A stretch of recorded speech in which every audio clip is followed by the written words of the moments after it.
제가 오늘 제목을 루터의 종교개혁이라고 정했는데, 왜 루터의 종교개혁을 제가 택했을까요?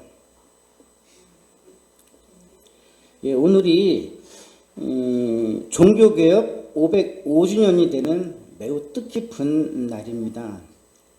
그래서 오늘은 종교개혁주의를 맞아서 루터의 종교개혁 그 배경과 또 구원에 관해서 짧게나마 그 의미를 살펴보고자 정했습니다. 하나님은 지금으로부터 약 505년 전, 그러니까 1517년 10월 31일 독일의 평범한 신부였던 마틴 루터 신부를 통해서 자그마치 1000년 이상 세상을 지배했던 거대한 용과 같았던 구 카톨릭을 결박시킨 날입니다. 당시 교회 권세는 대단했습니다. 정치와 결탁이 되었고 또 그 힘과 권세는 엄청나도 막강하였는데, 심지어는 이 카톨릭 교황이 주변 국가 이 나라와 또 그 임금을 좌지우지할 만큼 엄청난 권세가 있었을 뿐만 아니라, 과거 우리나라의 조선시대 때 왕이 세워지면 중국 명나라 이런 데 가서 황제의 승인을 받아야 했던 것처럼 교황의 권세는 왕 위에 있을 만큼 그 정도로 대단했어요. 교황이 노 그러면은 어려워하다라는 얘기죠. 때문에 교권을 비판하거나 교황청에 도전하는 것은 죽음을 불사하지 않고는 불가능한 일이에요. 요즘에도 그래요. 아직까지 이 시대와는 다르지만 기독교는 이제 개교의 중심주의라서, 하여튼 뉴스에 틈만 나면 여기저기서 그냥 교회에 대한 부정적인 이미지를 막 끄집어내고 그러지만, 사실 카톨릭에 대해서는 잘 하지 않거든요.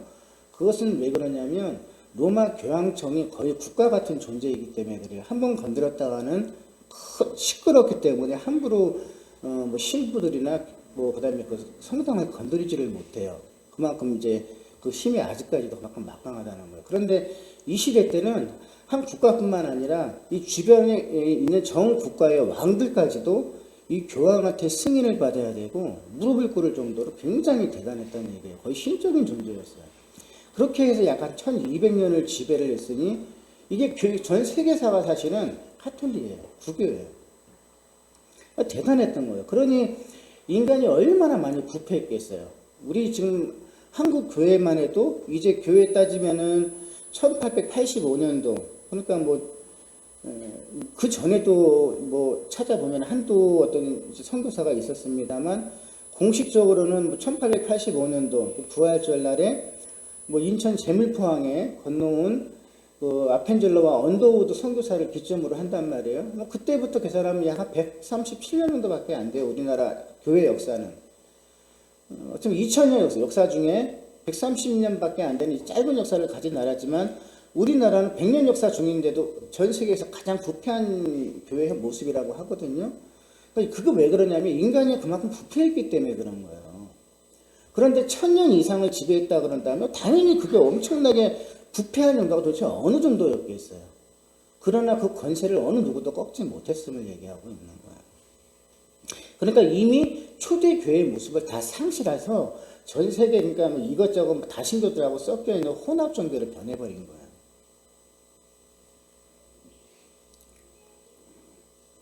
때문에 교황청에 도전한다는 것은 죽음을 불사하지 않고는 불가능한 일이었고요.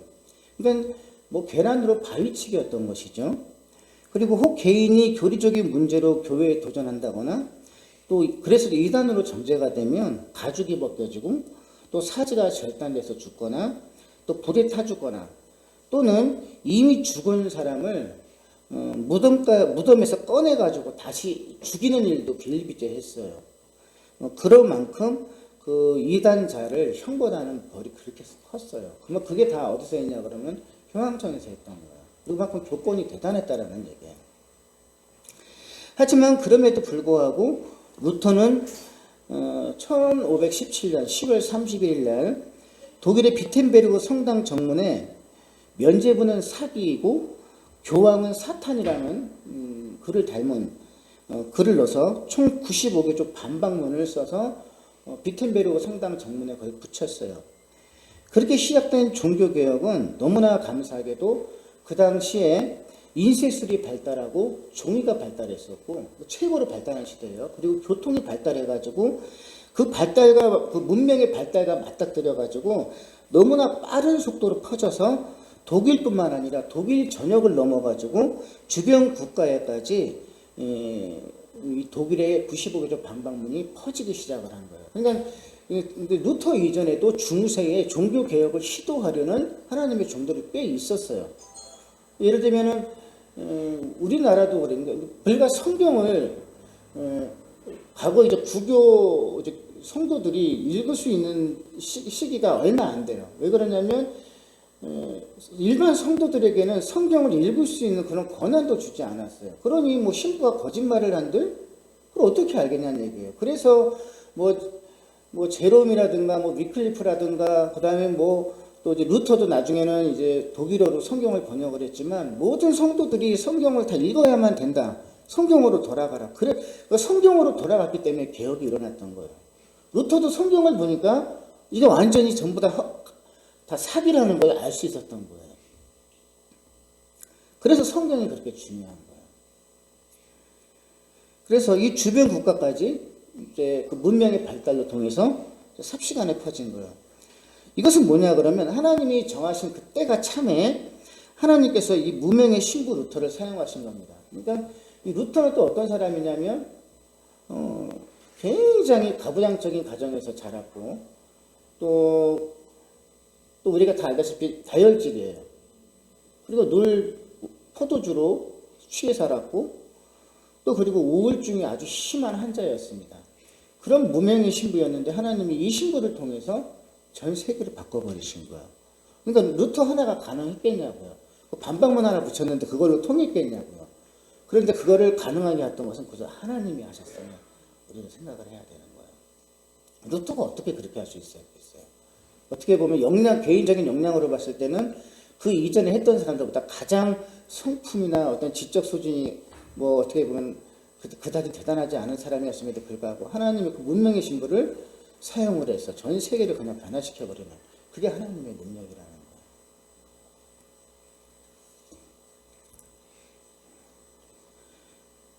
거예요. 루터의 종교개혁은 교회사에서 참으로 위대한 일입니다. 이것은 사람의 힘으로는 도저히 할 수 없는 불가능한 일이고 어디까지나 저는 하나님의 강권적인 능력이라고 저는 생각을 해요. 생각해 보세요. 1000년 이상 지배해온 이 카톨릭의 관습과 권세 그리고 그들의 그 교권을 도전한다는 것이 과연 쉽겠어요? 지금 뭐 우리 작은 저도 이제 백석이라는 교단에 속해 있지만 저 같은 뭐 얼마 되지 않는 그 백석 교단에 저 같은 사람이 한마디 한다 그래가지고 제 입에 말이 먹혀 들겠냐고요.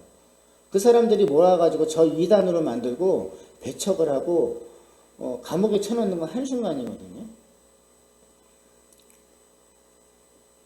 그러니까 전 세계를 상대로 지금 루터가 이렇게 했단 말이에요.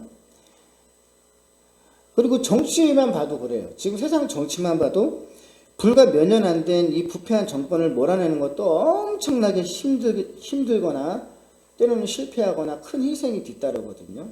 그런데 1000년 이상을 지배했던 어떻게 보면은 종교이지만 정치 권력자들이었어요. 이들은요. 대단한 사람들이었단 말이에요. 그리고 교황은 예수님과 같은 존재였어요. 힘이었단 말이에요. 성경 위에 군림하는 게 교황이었어요. 그러니까 교황이 말하면 새로운 성경이었어요. 그러니까 2000년 전에 예수님이 이 땅에 오셨을 때 예수님도 어땠어요? 개혁을 못했어요. 왜 그랬을까요?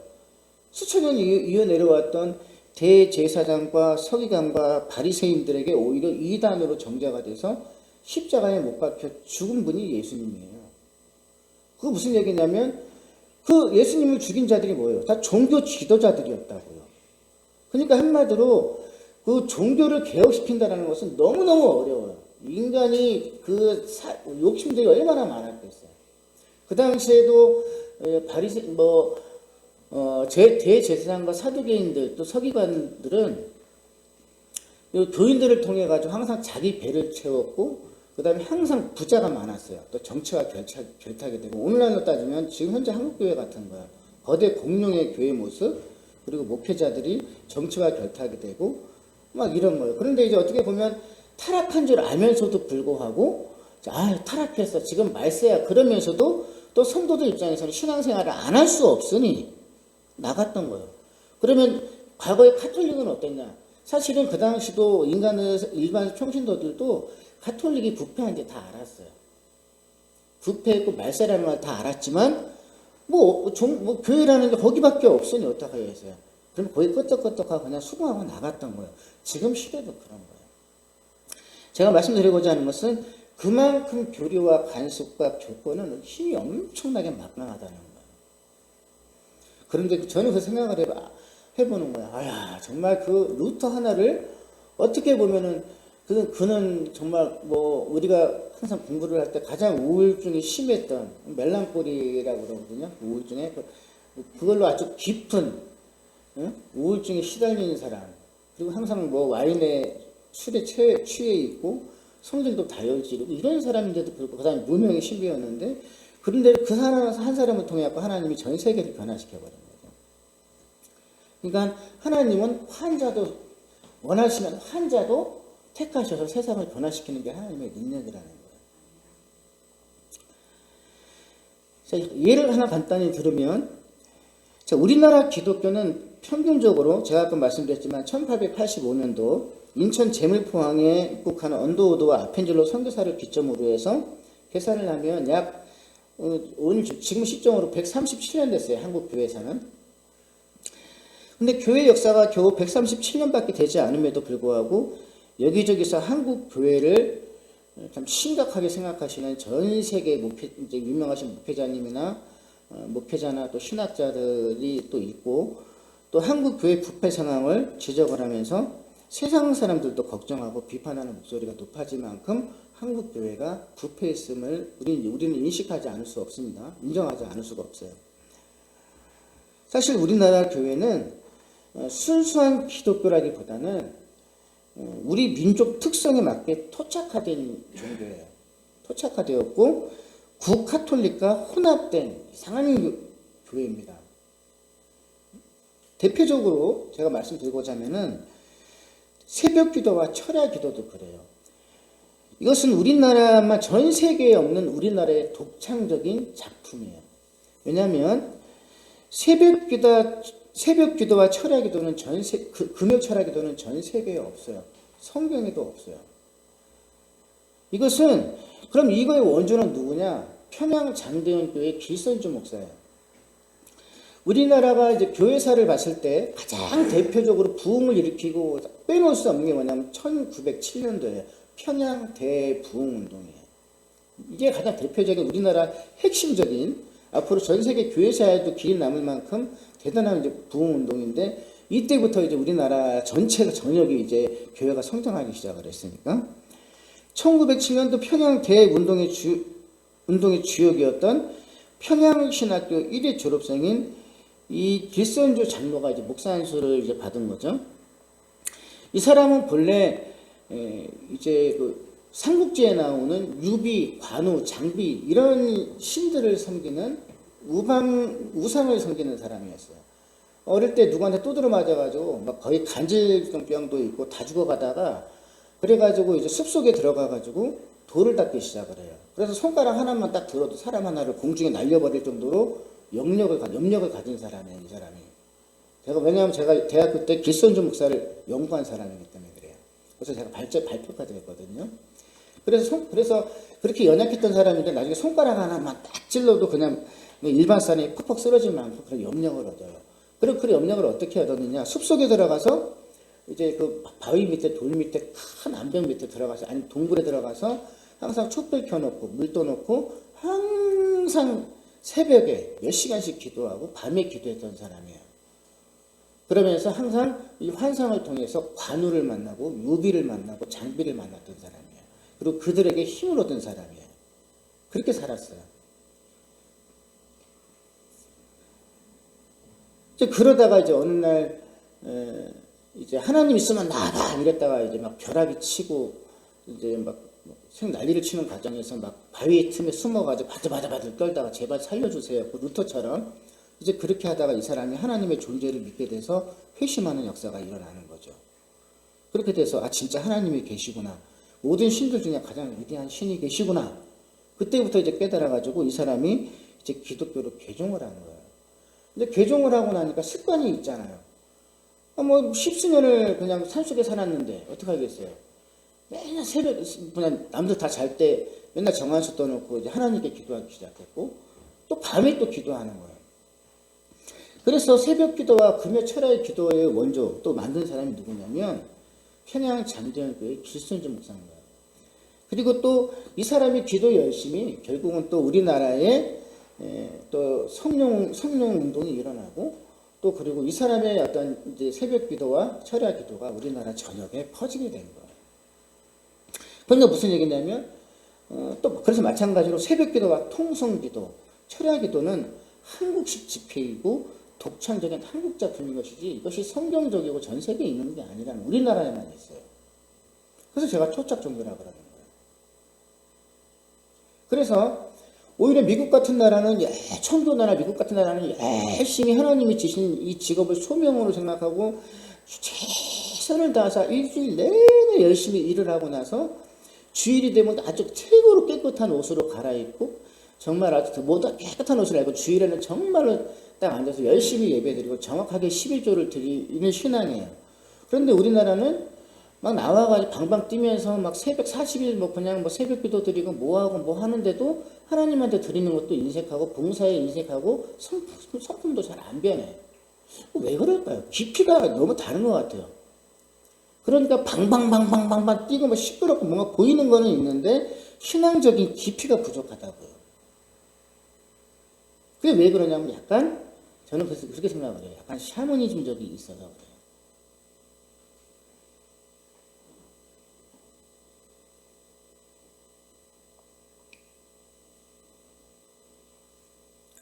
그럼 수요 예배는 성령이 있습니까? 없어요. 수요 예배도 우리나라가 선교사들이 들어와서 이제 일주일에 한 번 모이는데 우리나라 민족은 제가 그랬잖아요. 세례를 주고 나면 하나님 앞에 나와서 세례를 받아가지고 하나님의 사람으로 살겠다고 맹세까지 다 해요. 그런데 들어가면 일주일도 안 돼가지고 또 술 먹고 술에 채워가지고 자기 와이프 두들겨 패고 이러니까 선교사들이 이 한국이 이 조선에 살고 있는 이 조선인들은 도무지 믿을 수 없는 족속이야 그래가지고 만든 게 뭔지 아세요? 학습이라는 것을 만들었어요. 학습받고 6개월 지켜보다가 이 사람이 그래 역시 변했구나. 그러면 그때 세례를 줬어요. 성경에 학습이라는 게 어디가 있어요? 그게 우리나라라고요. 그것처럼 일주일에 한 번 만나는 게 이제 길어지니 모이기 힘쓰자 그랬잖아요. 성경에. 물론 매일 모이면 어때요? 성령이 충만해가지고 매일 모이면 좋죠. 기도도 하고. 그러니까 그래서 길다 싶어가지고 중간에 만든 게 수요 기도회였어요. 원래. 수요 기도회가 오늘날 이제 점점 바뀌면서 교회마다 쓰면서 수요 예배까지 돼서 공적 예배 같이 된 거예요. 이거 원래 수요 예배는 공적 예배가 아니에요. 그러니까 무슨 얘기냐면 전부 다 우리나라에서 토착화된 예배 문화라는 거죠. 그러면 그게 잘못된 겁니까? 저는 잘못됐다고 말하는 게 아니에요. 절대로 잘못된 것은 아니에요. 하나님에 대한 열심이고 그리고 모이기에 힘쓰고 또 열심히 기도한다는데 그게 무슨 문제가 되겠어요. 그러나 이것이 또 다른 교리가 되고 관습이나 경건이 되어서 누군가를 비판하고 정죄하는 것으로 작동되어서는 안 된다는 거예요. 비성경적인 문제이기 때문에.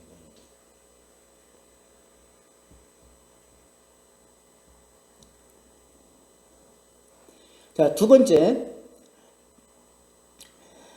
또 우리 맥추감사절 여러분 아시죠? 맥추감사절, 부활절, 사순절, 성탄절. 아직까지도 맥추감사절을 하면서 많은 교회들이 성도들에게 헌금을 내라 그래요. 그런데 이 맥추감사절이 어느 나라 절기예요? 어느 나라 절기입니까? 유대인들 이스라엘 추수감사절이에요. 우리나라하고는 절기적으로 맞지가 않아요. 근데 왜 우리가 맥주감사절을 지내면서 헌금을 아무것도 없이 왜 헌금을 해야 되는 거고? 그러면 추수감사절은 어느 나라 절기예요? 미국 거예요, 미국이. 미국이 첫 해에 만든 것이 뭐예요? 추수감사절이라고 그랬죠. 칠면조 먹으면서 인디안도 불러서. 그게 이제 11월 이제 뭐 셋째 주, 넷째 주란 말이에요. 우리나라랑 맞아요, 안 맞아요? 우리 추수감사절은 언제예요? 그렇죠. 한가위예요, 한가위. 그런데 우리는 추석도 세고 또 이스라엘 맥주감사절도 그냥 들어서 헌금 드리고 또 미국의 추수감사절도 우리가 하고 앉아 있어요. 그냥 이것도 지금 잘못된 거거든요. 지금 한국 기독교가 이렇게 지금 막 섞여 있고 엉망이에요. 혼합이 되어 있어요. 자, 그러면 부활절, 사순절, 성탄절이 성경에 있을까요, 없을까요? 우리는 잘못된 것들을 개혁을 한 프로테스탄트인데 오히려 지금 더 잘못돼 가고 있다라는 거예요. 원래 이제 카톨릭 내에 있는 이제 카톨릭 내에는 절기가 많았어요. 그래서 그 절기와 칠성례를 다 없애고 기독교가 한 것은 뭐냐면 오직 세례와 성찬식만 두 가지만 딱 하자는 쪽이었단 말이에요. 그런데 오늘날 보면 너무 많은 게 생겨났어요.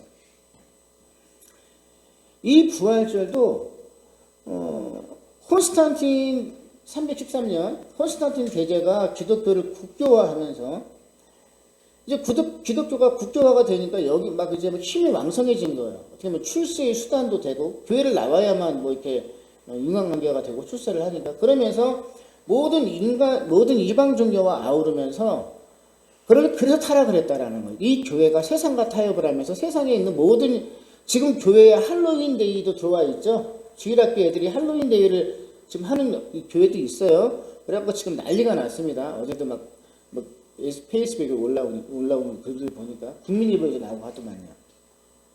그것처럼 교회 안에 세상들이 그 다음에 다른 이방 종교의 문화가 교회 안에 흡수돼서 혼합 종교가 된 거예요. 그래서 타락했다고 하는 거예요.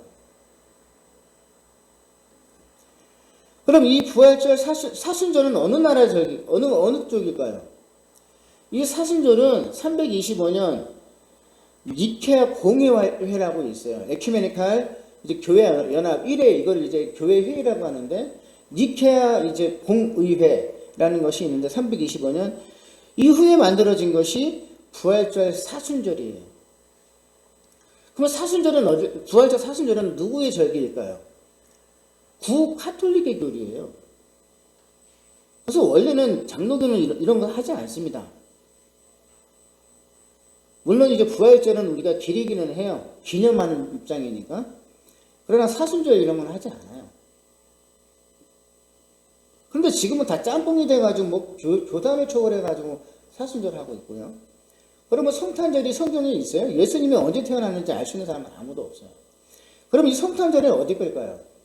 이교도의 동짓날이에요. 동짓날, 성탄날이. 태양신을 숭배하는 그날이라고. 이때 동짓날이거든요. 이때 이걸 뺏어가지고 성탄절을 만들었어요. 근데 왜 기독교가 해야 되냐고요. 이런 것들을 오히려 개척을 한 기독교가 지금 다시 이걸 하고 있단 말이에요. 왜 그럴까요? 이러면서 이제 어떻게 보면 행사를 만들고 절기를 만들고 그러면서 보다 재정을 더 끌어모을 수 있는 기회가 되니까 맥주감사절이 우리하고 무슨 필요가 있냐는 얘기지. 그래서 제가 하는 말이 그거예요. 이런 얘기를 만일에 제가 루터 같은 입장이 돼가지고 한국 교회에다가 제가 떠들면 제가 한국 교회가 저를 받아줄까요? 아마 신랄하게 비판하면서 저는 이단이 될 거예요. 그렇지 않겠냐고요. 그러니 1000년 이상을 1200년 가까이 진행되어 왔던 그 타락한 구교의 마틴 루터는 어마어마한 거라는 얘기죠. 진짜 상상을 초월한 거예요. 제가 그래서 지금 말씀을 드리는 거예요. 제가 지금 이러한 얘기를 세상 우리 한국교회 제가 대표로 나간다고 해서 사람들이 거기에 끄떡끄떡거리면서 목회자들이 아유 맞아요 정 목사님 말씀이 맞아요 이렇게 하겠냐고요. 본인이 내 말에 본인들도 다 공부를 했기 때문에 뻔히 알면서도 불구하고 하지만 이게 굳어진 문화이고 관습이기 때문에 해 무슨 문제인데 이러면서 또 아마 2단 3단을 만들어버릴 거라는 얘기죠. 매장을 시켜버릴 거라는 얘기죠. 이게 교권이고 부패한 사람들이 그거라고요. 왜? 자기 수입이 줄어드니까. 그런 입장이라는 거예요.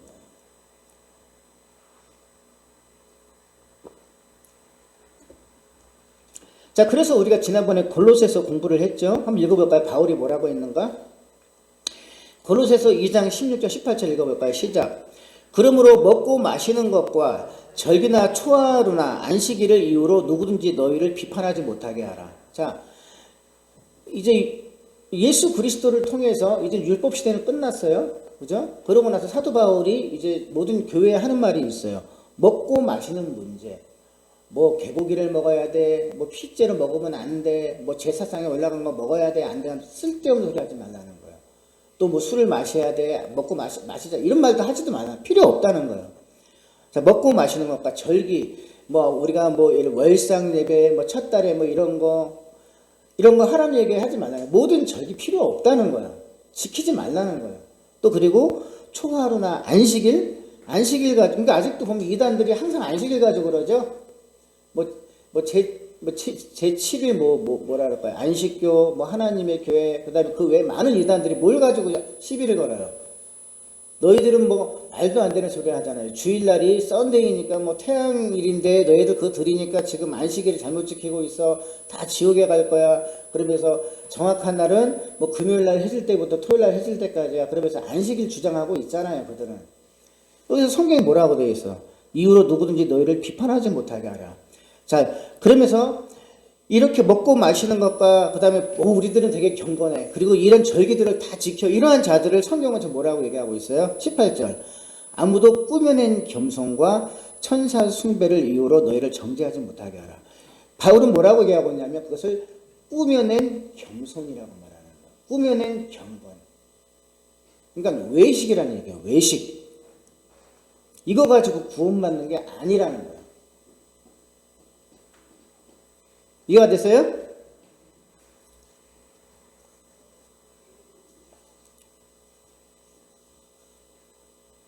그것뿐만 아닙니다. 오늘날 기독교 안에는 언제부턴가 죽은 자를 위해서도 예배를 해요. 그게 어디 거였어요? 예전 구교였거든요. 성경에는 죽은 자를 위해서 예배하라는 건 단 1도 안 나와요. 이것은 가증한 일입니다.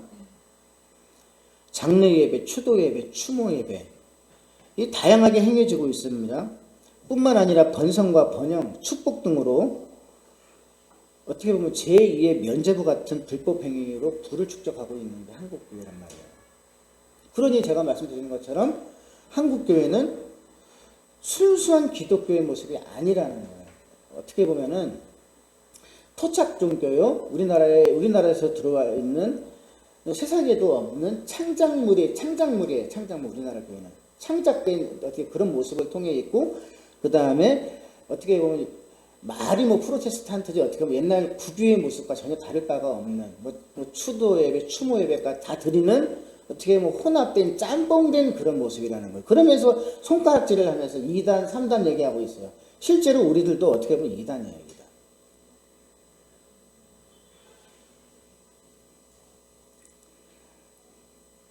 그래서 종교개혁을 통해서 초대교회의 모습을 찾은 개신교는 500년 지난 시점에서 볼 때 그야말로 개혁이 시급한 상황이 있는 것입니다. 그래서 교회 개혁은 매일 항상 있어야 돼요. 그래서 그럼 교회 개혁은 어떻게 이루어지느냐? 루터처럼 성경으로 들어가야 돼요. 성경. 오직 성경으로 들어가는 거예요. 그래서 솔라 스쿨라 투라 이렇게 얘기하는 거예요. 오직 성경인 거예요. 오직 성경. 그리고 오직 예수.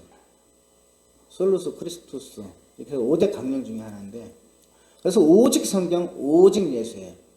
그걸 중심으로 해야 되는 거예요. 그렇지 않으면 부패해요. 인간은 본성 자체가 부패해 있기 때문에 아무리 개혁을 해도 시간이 지나면 또 부패하게 돼 있어요.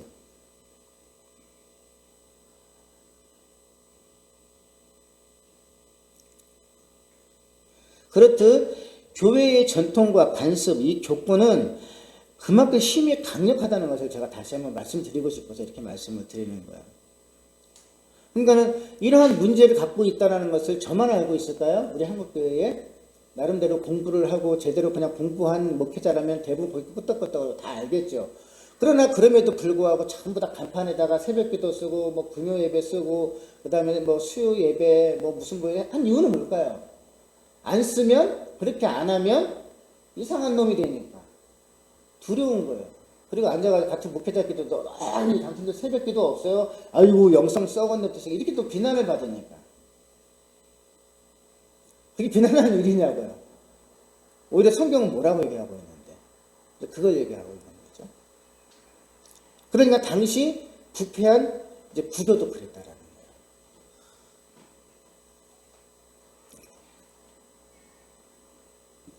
그러니까 그야말로 계란으로 바위치기죠. 그런데 95교조 방반문 이 한 장을 통해서 종교개혁을 일으킬 수 있었던 것은 그러므로 뭐예요? 전적으로 하나님의 능력과 간섭 없이는 불가능한 일이라는 거죠. 이해되시죠? 이거 어떻게 가능하겠어요? 하나님이 하신 거니까 가능한 거지. 그래서 이제 마틴 루터의 95교조 반박문을 우리가 다 아우를 수는 없지만 이것을 이제 다 아우러 가지고 이제 그 5대 강령이라는 5대 솔라라는 게 있어요. 제가 파워포인트 준비를 하지 않았는데 그래서 95교조 반박문을 다 읽어 우리가 할 수는 없지만 이거를 아우른 5대 강령이라는 게 있는데 이제 제가 아까쯤에 말씀드렸죠. 솔라 스크립투라 이 얘기는 뭐냐면 오직 성경이라는 얘기예요. 그 다음에 솔라 그라티아 이거는 뭐냐면 그 다음에 오직 은혜 그 다음에 솔라 피데 오직 믿음 그 다음에 솔로스 크리스투스 이거는 오직 예수 그리스도 그 다음에 솔리데오 그로리아 이거는 오직 하나님께 영광 이 5가지가 종교개혁의 5대 관념이라는 얘기야. 이걸 이제 기점으로 해서 우리가 이제 95개조가 써졌고 그럼 이제 95개조를 우리가 핵심 부분으로 나눴을 때 다 볼 수는 없지만 그 3개가 뭐냐 그러면 이거예요. 바울의 이제 95개조 방박문의 핵심 3가지는 회개와 면죄부 만인 제사장의 얘기를 우리가 핵심으로 나눌 수가 있어요. 거짓말은 또 다른 거짓말을 낳듯이 이 가톨릭의 교리는 구원 교리를 속였어요. 가장 중요한 구원 교리를 속였고 계속 거짓된 교리가 파생되었습니다. 여러분이 잘 알을 것은 뭐냐 그러면 초대교회의 모습이 지금 프로테스탄트의 모습이에요. 그러니까 사도 바울이 있고 베드로가 만든 그 다음에 골로새 교회, 에베소 교회의 모습이 지금 모습이라고요. 그런데 타락했기 때문에 다시 개혁을 한 거예요. 그러니까 근데 마찬가지로 지금 우리들도 타락을 했기 때문에 다시 개혁이 돼야 되는 거예요. 뭐 어떻게 성경에 있는 초대교회의 모습으로 또 다시 개혁이 돼야 된다라는 거예요. 그래서 기독교에서 말하는 이 개혁은 기존에 있는 이 시스템을 다 뒤집어 엎는 그런 혁명적인 것을 뜻하는 것이 아니라 다시 성경으로 돌아가는 것을 말하는 거예요. 예수님도 오셔서 많은 이들이 개혁자라고 막 또 표현하는 신학자들이 있는데 왜 그러면 그럼 예수님이 하신 건 뭘까요? 그 당시에 타락했던 대제사장과 사두개인이나 바리새인들에게 뭘로 말씀을 하셨어요? 그들은 관습과 전통으로 예수님을 정죄를 하고 너희들은 안식일에 지금 뭐 이삭을 뭐 미리삭을 먹냐부터 시작해서 손 안 씻고 먹느냐 이런 거 가지고 예수님한테 덤벼들었을 때 예수님은 뭘 가지고 그들에게 가르치셨습니까? 성경으로 돌아가서 성경으로 그들을 누르셨잖아요. 그러니까 오직 뭐예요? 성경이라는 얘기예요. 성경. 자, 그래서 제가 한 가지만 말씀을 드릴게요. 그래서 95교조 반박문 3가지 중에 핵심 주제가 뭐냐면 이제 우리가 회개를 들 수 있는데 이 회개는 구원과 연관이 되어 있습니다. 1200여 년 동안 거짓 교리로 이 회개의 의미를 속였다는 것. 즉 회개를 어떻게 해석을 했냐면 죄값을 치러라. 그러니까 제롬이라는 이제 학자가 있었는데 이 제롬이라는 사람이 원어를 최초로 이제 라틴어로 해석을 해서 라틴어 불가타라는 성경을 이제 번역을 했어요. 이것이 이제 모든 이제 신부나 이제 교회가 그듯이 봤단 말이에요. 그러나 그 당시에 학벌이 높지 않은 사람들은 그 성경을 읽을 수가 없었어요. 그래서 1000년 이상 동안 뭐냐면 왜 모든 이들이 성경을 볼 수 없었냐면은 또 원어로 되어 있거나 그 다음에 라틴어, 어려운 라틴어 불가타 성경으로 되어 있으니 학력이 높고 특별히 공부하지 않은 사람은 성경을 읽을 수가 없었다는 얘기예요. 오픈이 되지도 않았어요. 또 그리고 뭐 위클리프 같은 이제 그런 사람들이 또 이것을 영어로 또 이제 성경을 번역을 했는데 그 영어 성경조차도 다 불에 태워지고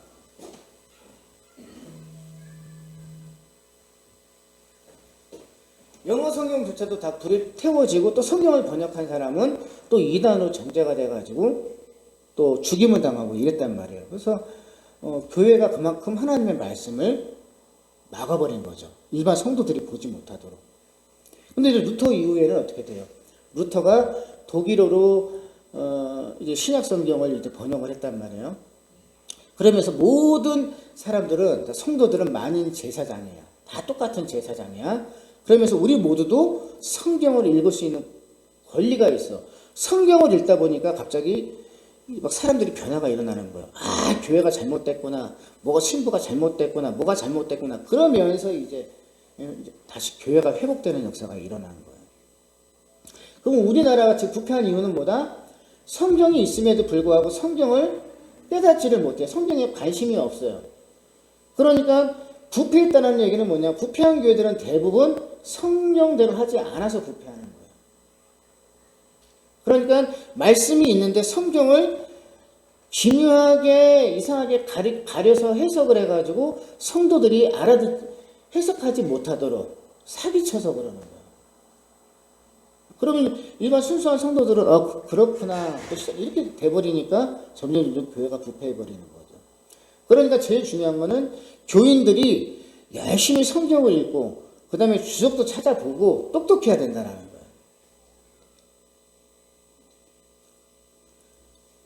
그러니까 이 당시에 교회는 죄값을 치러가라고 해석이 돼 있어요. 그러니까 무슨 개념이냐면 보석 개념인 거죠. 보석. 배상해야 되는, 내 죄값을 배상하는 개념이라는 얘기죠. 그러니까 이제 그들은 이제 그래서 일반 성도들에게 가르칠 때 고해 성사 때 뭐 신부가 죄에 대한 고백에 대한 이제 보석이나 또 속죄 같은 뭐 행위도 또 처방할 수 있다라는 거예요. 근데 그런 것이 아니라는 거예요. 고해 성사로 되는 게 아니라는 거죠. 다시 말해서 마태복음 4장 17절을 보면 예수님께서 회개하라 천국에 가까이 왔다라고 설교를 하셨을 때 1000년 이상 이 불변의 진리를 여겼던 라틴어 성경 이 불가타는 이 구절을 죄값을 치러라 천국이 가까이 왔다 이렇게 해석했다라는 거예요. 여러분 회개가 뭐라고 제가 말씀드렸어요? 그냥 우리 말로 회개가 뭐예요? 네? 돌아서다. 돌아서는 것을 말하는 거예요. 나의 내면과 나의 이 표면적인 삶이 지금까지의 삶에서 완전히 뒤돌아서는 것을 말하는 거예요. 이해되세요?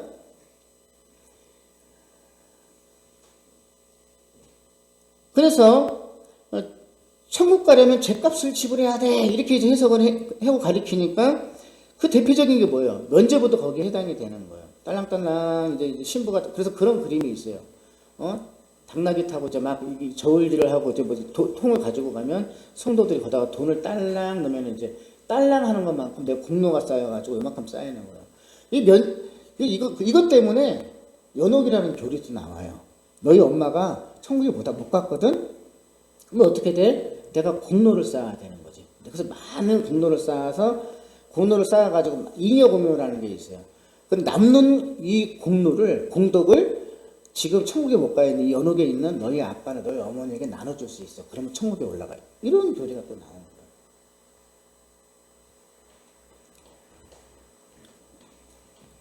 자, 그래서 95교조 방법문 1조를 보게 되면 루터는 이렇게 주장을 해요. 읽어볼까요?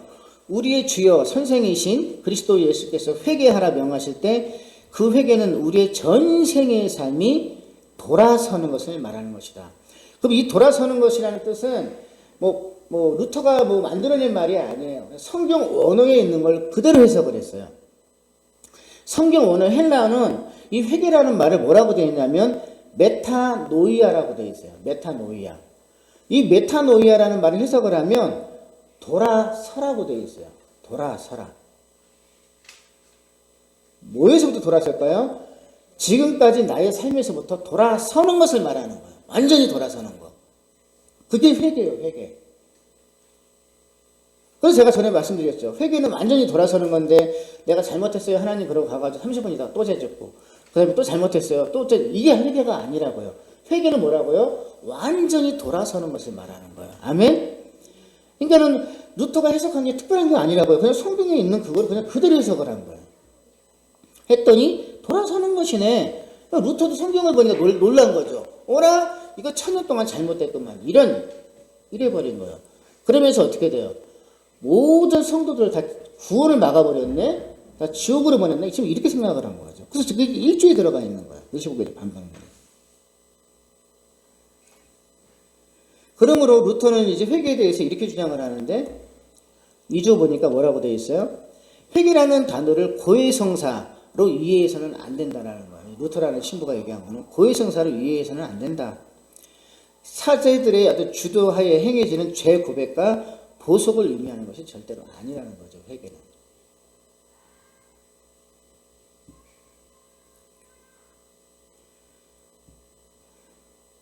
그래서 이제 간단하게 이제 뭐 3조만 제가 말씀을 드리면 회개라는 것은 주님 앞에 이제 1대1에 누구를 통해서 천국에 죄사함을 받습니까? 예수 그리스도를 통해서 죄사함을 받으니까 본인이 예수 그리스도에게 내가 죄인이었다라는 것을 깨달아야 되는 거예요. 그러니까 당연히 구원을 내가 알고 예수님이 나와 어떤 관계라는 게 소중하게 다가오는 거죠. 내 삶이 그동안 참 불의했습니다.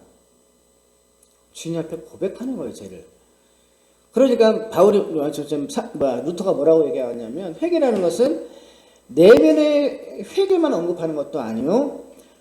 내면의 회개뿐만 아니라 표면적으로 여러 가지 육체를 죽이는 행위로 나타나지 않는 내면의 회개는 무익하다. 이 얘기는 뭐냐면 이 회개라는 것은 돌아서는 것인데 나의 내면뿐만 아니라 이 삶까지도 완전히 돌아서서 예를 들면 이제 삶이 어떻게 돼요? 신자의 삶으로 완전히 돌아서는 것을 말하는 것을 얘기하는 거예요.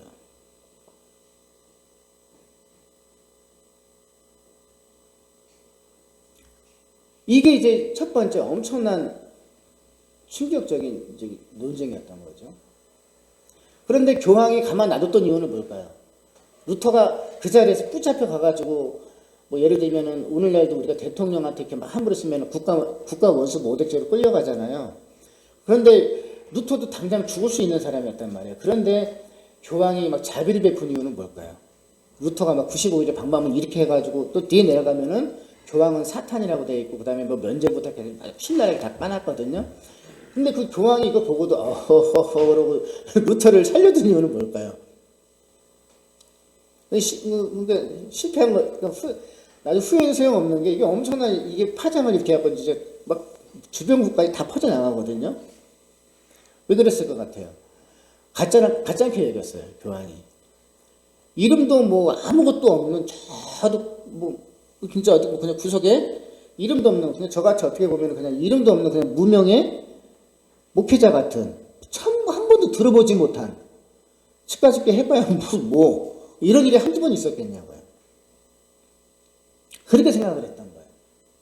그런데 이게 엄청난 파장을 일으킨 거죠. 그리고 어떻게 될까요? 성경을 독일어로 해석을 하기 시작하니까 갑자기 모든 막 신자들이 일반 평신도들이 이제 처음으로 성경을 읽기 시작하네. 똑똑하지 않은 사람은 막 대학이나 대학원 나와가지고 그다음에 외국어를 공부하지 않은 사람은 성경을 읽을 수가 없었어요. 그런데 나와가지고 성경을 읽어보니까 뭐야 다 속았네. 에이씨 예수 그리스도밖에 없는데 난리가 난 거죠. 그렇게 된 거예요. 그래서 루터가 신약 성경을 복음으로 그래서 루터 성경이 지금도 있어요.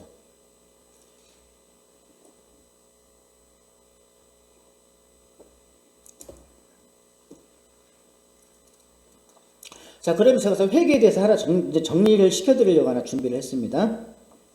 사도행전 사도행전 2장 36절 40절을 읽어볼까요? 그냥 쭉. 그런즉 이스라엘 온 집은 확실히 알지니 너희가 십자가에 못 박은 이 예수를 하나님이 주와 그리스도가 되게 하셨느니라. 누구예요? 즉 베드로가 설교하고 있는 거예요. 37절. 그들이 이 말을 듣고 마음에 찔려 베드로와 다른 사도들에게 물어 이르되 형제들아 우리가 어찌할꼬 하거늘 막 그러는 거죠. 설교를 들었더니 마음이 찔렸대요. 제가 항상 말씀드리죠. 마음에 찔려야 그게 부흥이라고요. 기분 좋은 게 목사님 설교 잘하셨네 이게 아니라는 거예요. 항상 내 마음에 나의 연약한 그 다음에 나의 어떤 죄성이 찔림을 받는 것이 성령께서 역사하신 거라는 얘기예요. 학원을 했더니 38절 베드로가 이르되 너희가 회개하여 각각 예수 그리스도의 이름으로 세례를 받고 죄사함을 받으라. 그리하며 성령의 선물을 받으리니. 이게 회개라는 거예요. 회개. 고해성사가 아니네? 그러니까 이미 고해성사라는 게 뭐예요? 이미 이게 성경이죠. 초대교회를 떠나가지고 벌써 그게 이제 수백 년이 지나니까 교회가 부패했다라는 거예요. 그것도 혼합종교가 돼버린 거예요. 일종의. 그러니까 성령의 선물을 받으리니. 자, 그래서 39절 읽어볼까요? 이 약속은 너희와 너희 자녀와 모든 먼 데 사람 곧 주 우리 하나님이 얼마든지 부르시는 자들에게 하신 것이라 하고 40절 또 여러 말로 확증하여 구원하여 이르되 너희가 이 패역한 시대에서 구원을 받으리라. 자, 뭐 하고 나니까 구원을 받으리라? 회개하니까 세례를 받고 성령을 선물로 주신대요. 회개한 자들에게. 그 다음에 뭐가 일어나요? 구원을 받는데요. 구원을. 그래서 회개 없는 구원은 없다라고 말하는 거예요. 그래서 기독교 교리 중에 회개가 아주 중요하죠. 그런데 카톨릭에서도 지금 95교조 반반문도 보니까 제일 첫 번째 언급한 게 뭐예요? 회개예요. 회개. 루터가 제일 먼저 회개 가지고 지금 들어오잖아요. 너희들이 얼마나 그동안 1000년 동안 많은 성도들에게 구원을 막은지 알아? 그 회개를 가지고 이랬던 거예요. 그래서 구원을 막은 거죠. 그래서 사탄이라고 그러는 거예요. 사탄. 그러니까 어떻게 보면 오직 믿기만 하면 구원이야. 예수 천당 불신지요. 그러니까 이렇게 단편적인 말 가지고는 이 구원을 말하기는 어려운 것이죠.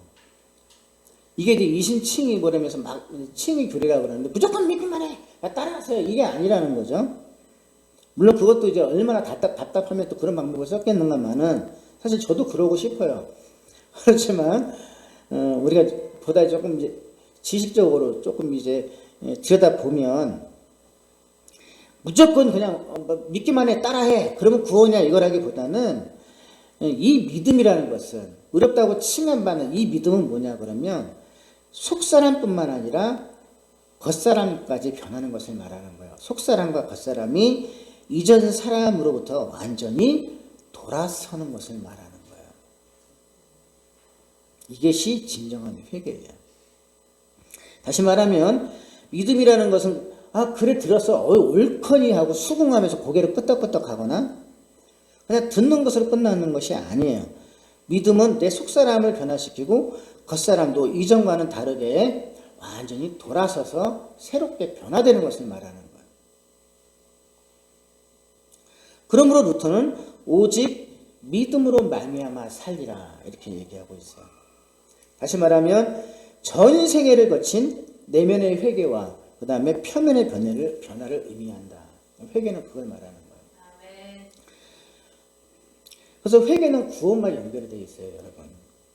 때문에 그러면 제가 그걸 또 입증하는 구절을 성경에서 몇 가지만 보여드릴게요. 짧게. 사실은 제가 이거 대학원 가서 강의해도 충분한 되는 건데 읽어볼까요? 자, 세례 요한이 제일 먼저 뭐부터 외쳤어요? 주의 길을 얘기하는 세례 요한. 회개하라! 천국이 가까웠느니라. 자, 그리고 세례 요한이 끝나고 나서 예수님이 이제 공생애가 시작이 됐어요. 뭐부터 외쳤을까요? 예수님이 회개하라! 천국이 가까이 왔느니라. 예수님 세대가 끝나고 나서 12명이 이제 성령으로 이제 거듭나서 이제 사도 역할을 합니다. 12명이 뭐였을까요? 제자들이 나가서 회개하라! 전파하고. 또 예수님이 말씀하신 것도 있어요. 누가복음 5장 32절 내가 의인을 부르러 온 것이 아니요 죄인을 불러 회개시키러 왔노라. 회개한 자가 구원받는 자인 거예요. 그게 구원의 징표예요. 또 5절 읽어볼까요? 언제 종말이 오는지. 자, 5절 읽어보면 종말이 어느 시점에 오는지 나와요. 또 그의 이름으로 죄사함을 받게 하는 회개가 예루살렘에서 시작해서 세계 모든 족속에게 다 전파될 것이 기록되었으니. 그러니까 이 죄사함을 받게 하는 회개가 온 전 세계에 이 복음으로 전파가 되고 난 다음에 비로소 종말이 오는 것을 얘기하고 있어요. 그게 뭐예요? 계속 회개를 얘기하고 있죠. 자, 그렇다면 회개하지 않은 자가 복음을 받아들이고 믿을 수 있을까요? 사실은 회개하지 않았다고 한다면 설교를 들었거나 제가 성경을 가르쳤을 때 그냥 목사님 그렇군요. 고개 끄덕끄덕하고 그냥 수긍하는 정도일 수 있는 확률이 많아요. 아, 그렇겠다. 옳다. 아우, 교훈이야. 고개 끄덕끄덕하고 좋은 말씀 들었네. 이걸로 끝날 수 있어요. 회개는 그런 차원이 아니에요. 그래서 그런 차원에서는 예수님과 전격적으로 만날 수가 없어요. 자, 뭐라고 되어 있냐면 마가복음 1장 15절 읽어볼까요? 시작. 이르시되 때가 찼고 하나님의 나라가 가까이 왔으니 회개하고 복음을 믿으라 하시더라. 그러니까 복음을 믿는 게 문제예요? 회개가 문제예요? 순서적으로 회개가 문제죠. 그러면 복음은 뭐라 그랬어요? 지난번에 로마서 1장에 복음은 곧 그의 아들 예수 그리스도라. 회개하고 그의 아들 예수 그리스도를 믿는 거예요.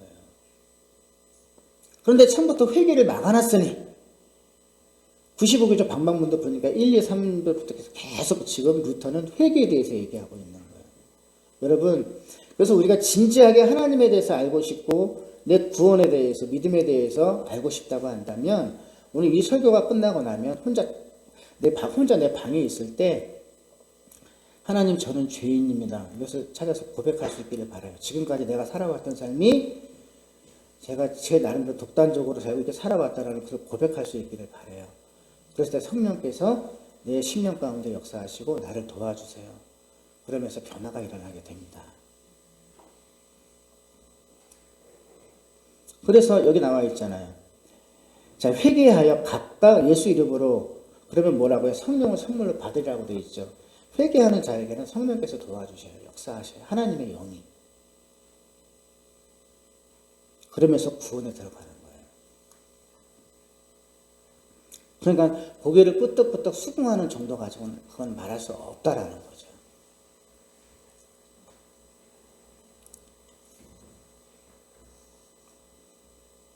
그러므로 지난 2000여 년 동안 구원의 문에 들어가지 못하도록 방해를 했던 거죠. 어떻게 보면 교회가. 그러니까 이제 다시 말하면 구교, 예전에 이제 종교개혁 이전에 카톨릭이 그와 같은 행태를 했다는 불법 행위를 한 거죠. 그래서 그들은 그래서 회개를 어떻게 이제 해석을 해서 성도들에게 가르쳤냐면 회개를 죄값을 치러라 이런 보석 개념으로 이제 교모에 속여가지고 설교하고 가르쳤기 때문에 그러면 어떻게 되는 거예요? 갚아야 되니까 뭘 하면 될까요? 공덕을 쌓아야 되잖아요. 그러니까는 성지순례를 가는 거예요. 성지순례를 갔다 오면 예를 들면 이제 왜냐하면 이제 거룩한 옛날 사도들부터 시작해서 예수님이 계셨던 이제 그 성지를 갔다 오면 이제 공로 점수 공덕이 쌓이는 거예요. 그래서 몇 점이 올라가고 또 그렇지 않거나 예를 들면 뭐 베드로의 어떠한 뭐라 그럴까요? 성인 숭배라는 게 있어요. 그러니까 지금도 가면은 거기 마리아도 있고 막 베드로 동산도 있고 이런 게 바로 거기에 있어요. 성인 숭배. 그리고 이제 가장 공로가 높은 것은 뭐 예를 들어가지고 뭐 야고보라든가 뭐 베드로의 어떠한 수염을 찾았다든가 머리카락을 찾아서 만졌다든가 이러면 엄청난 이제 영광이 돼가지고 막 공로가 쌓이고요. 그 다음에 면죄부예요, 면죄부. 뭐 이런 것들을 통해서 자기 죄값을 치르는 거예요. 공덕이라고 말하는 거예요. 그리고 남는 거는 나눠줄 수 있어요. 자기 식구들에게, 연옥에 있는 사람들에게. 그래서 근데 이게 말이 되냐?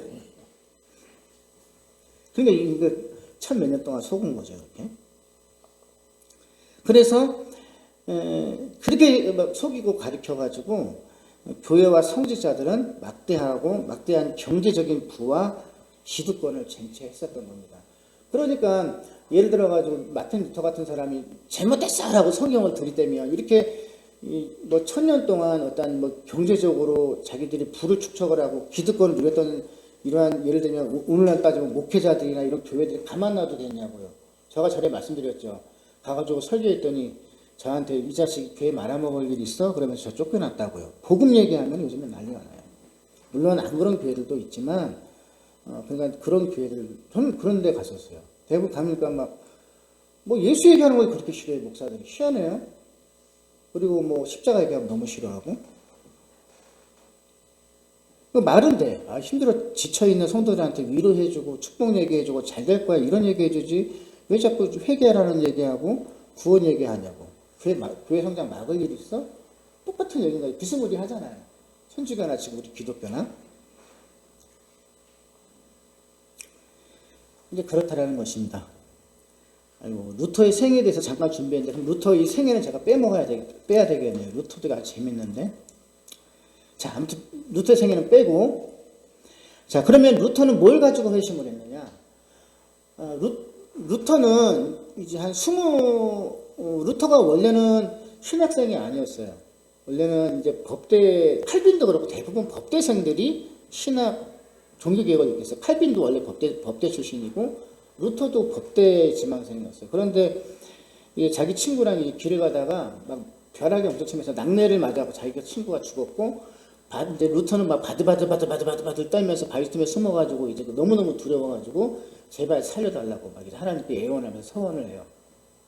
살려주시면 내가 신부가 되겠습니다. 성 안 나요 이러면서 이제 막 그래 이제 본인이 살고 나니까 이제 어떻게 돼요? 이제 가가지고 이제 법학 관련된 책들을 다 팔아가지고 이제 친구들하고 모여가지고 술 파티하고 술 먹고 끝나고 나서 이제 신학교 들어가서 신학부를 전공을 하고 이제 학사와 석사 학위를 마쳐요. 그리고 나서 우리나라도 그렇잖아요. 석사를 마쳐야 이제 목사를 주듯이 이제 루터도 석사를 마치고 이제 신부 서품을 받아요. 24살쯤에. 그래가지고 받아가지고 있는데 이 사람이 이제 계속 이제 루터가 무슨 짓을 하냐면 회개를 해야 되니까 성결해야 되니까 계속 고해성사를 하는 거예요. 주교한테 찾아가서. 근데 고해성사를 하루 종일 하니까 그 주교 입장에서 얼마나 미치고 환장하겠어요. 들어주기가 힘들지. 그런데 가다가 또 들어오는 거야. 문 닫고 나가다 또 생각이 나는 거지. 루터는 자기 죄가 또 들어와서 또 생각이 나요. 그걸 일주일 내내 그런 거야, 루터가. 그리고 나서 또 보석이라는 게 있잖아요. 그러니까 그래서 또 죗값을 치르기 위해서 또 무릎으로 뭐 계단 위를 끊임없이 걸어 올라가는. 그러니까 이러한 또 이제 고행까지 하는 이런 일들을 벌인 거예요. 그러니까 결국은 이제 어떻게 보면은 그것도 하나님의 섭리인데 이 비텐베르그 내에 있는 그 대학으로 나중에 이제 이 루터를 쫓아내는 사람이 누구냐면 하도 와가지고 일주일이고 보름이고 그냥 끊임없이 찾아와서 고해성사를 하는 이 초보자 신빙 이 루터 신부가 너무 힘들어가지고 그 주교가 추천서를 써가지고 루터를 비텐베르그 대학으로 보내버려요. 그래가지고 그 덕분에 이제 루터는 학교에 갔으니 거기서 박사학위를 마치고 이제 신약을 가리키는 이제 교수가 되는 거죠. 그러면서 이제 신학생들과 같이 뭘 연구하냐면 로마서를 연구를 해요. 그런데 감리교 창시자 존 웨슬리도 사실은 로마서 1장 서문을 보고 회심을 해서 오늘날 이제 감리교가 그렇게 만들어졌는데, 근데 지금 이제 루터도 로마서를 통해서 그 1장 어쨌든 간 로마서를 통해서 회심을 했지만 제일 그가 회심한 그 구절이 있어요. 그게 뭐냐 그러면 바로 이 구절이에요. 내가 복음을 부끄러워하지 않으노니 이 복음은 모든 믿는 자에게 구원을 주시는 하나님의 능력이라. 그러니까는 뭐 고해성사나 뭐 그다음에 뭐 고행 가지고 하는 것도 아니고 우리의 공로 가지고 또 하는 것이 아니라는 거예요. 구원은 오직 복음이에요. 복음을 믿는 자에게 주시는 하나님의 능력이라는 거예요. 그러면서 17절 복음이 제가 뭐라 그랬죠? 지난번 로마서 1절 복음은 그의 아들 예수 그리스도라는 얘기죠. 이 복음에는 하나님의 의가 나타나서 하나님의 의로움이 나타난다는 거예요. 사랑이. 그러니까 이 복음 속에 예수 그리스도 속에 우리를 사랑하시는 하나님의 사랑이 나타나더라 하는 거예요. 그래서 믿음으로 믿음에 이르게 하나니 기록된 바 오직 의인은 뭐로 산다고요? 믿음으로 말미암아 삶이라는 것 같으니라. 그러니까 구원은 뭐로 이루어진다고요?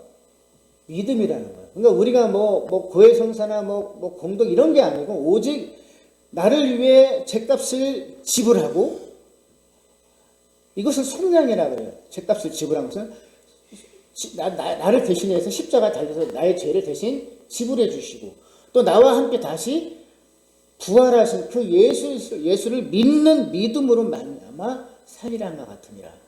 그래서 내가 죄를 회개하고 예수 그리스도 안에 있게 되면 내 내면뿐만 아니라 내 삶까지도 새롭게 변화가 되는 것을 말하는 거예요. 그래서 의롭다라고 칭함을 받는 거예요. 이것을 이신칭이라고 하는 거예요. 근데 그러면 뭐 신약에만 이런 말이 있을까요? 이미 구약에도 이 말씀이 남아요.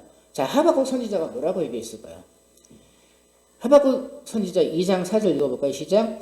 보라, 마음은 교만하여 그 속에서 정직하지 못하나 의인은 믿음으로 말미암아 살리라. 이미 구약에도 믿음을 얘기하고 있더라. 자, 그렇다면 의인은 그의 믿음으로 말미암아 살리라는 말씀은 또 의미는 뭘까? 자, 그래서 우리는 이제 루터의 또 이제 그의 믿음을 우리가 살펴볼 수 있는데, 자, 그러면 우리가 어떻게 하는 것이, 던져주세요. 괜찮습니다. 자, 의인은 믿음으로 말미암아 살리라 말씀하신 것 같다 그랬잖아요. 근데 내가 속사람과 이제 겉사람이 이제 돌아섰어요. 그럼 우리 어떻게 살아야 될까요, 여러분? 그래서 코람데오라는 단어를 들어보셨죠? 코람데오. 자, 이게 루터가 고백한 거예요. 그래서 의인은 어떠한 사람이냐면 늘 코람데오 신앙이라는 거예요. 이 코람데오는 뭘까요? 하나님의 면전 앞에서.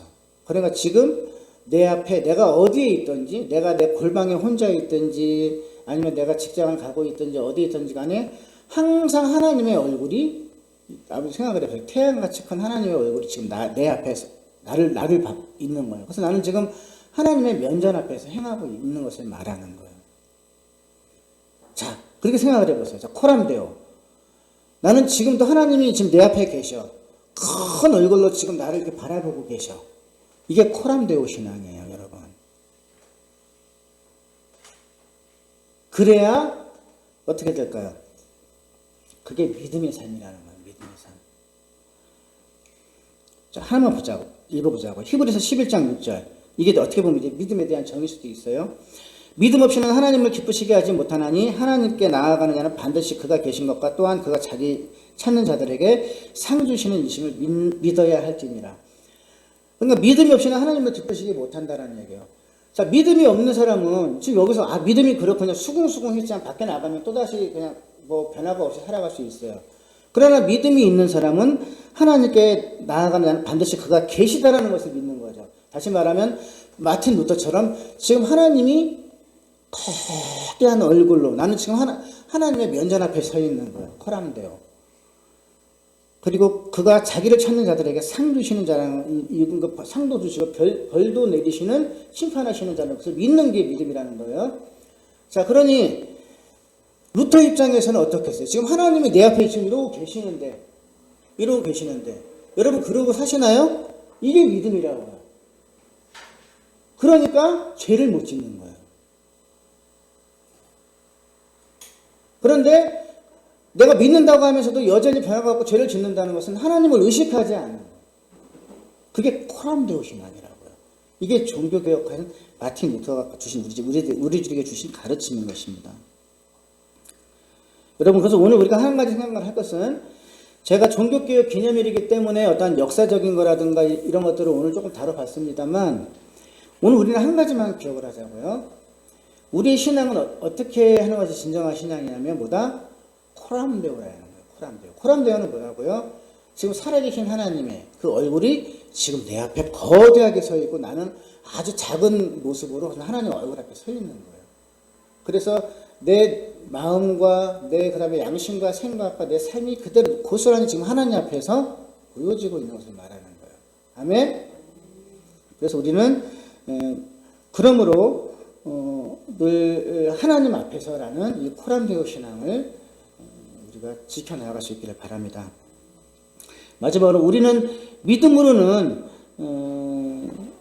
구원받은 성도의 지위를 받은 사람들이에요. 하지만 아직까지 이 땅에 살아가는 동안은 그러나 여전히 허물 많은 죄인인 존재이기 때문에 우리는 날마다 하나님 앞에서 일평생 지속적인 회개와 그 다음에 또 성화의 삶을 살아가고 있게 되는 것을 여러분 또 기억하시고 또 그렇게 믿으시기를 예수님의 이름으로 축원합니다. 자, 기도하겠습니다. 하나님 아버지, 오늘은 하나님께서 또 루터 신부를 통해서 종교개혁을 이루어 주신 505주년을 기념하는 날입니다. 루터를 통해서 막혔던 구원의 문을 여셔서 500여 년간 예수 그리스도를 믿는 믿음으로 구원에 이르게 하시고, 오늘 이렇게 우리를 구원받은 하나님의 백성으로 불러주사 거룩한 예배에 참여케 해주셔서 감사합니다. 바라옵기는 말씀을 들을 때나 읽을 때나 언제나 깨닫는 마음과 또 보는 눈과 들을 수 있는 길을 열어주시고 우리 안에 하나님의 은혜와 성령님으로 충만하게 하여 주시옵소서. 바라옵기는 종교개혁 이전처럼 무감각하고 부패하고 폐역한 시대이오나 루터와 칼빈처럼 오직 성경으로 돌아가자고 하고 또 타협하지 않으며 주신 사명을 다하는 날까지 하나님께서 택하신 백성들을 찾아서 구령하여 인도할 수 있도록 도와주시옵소서.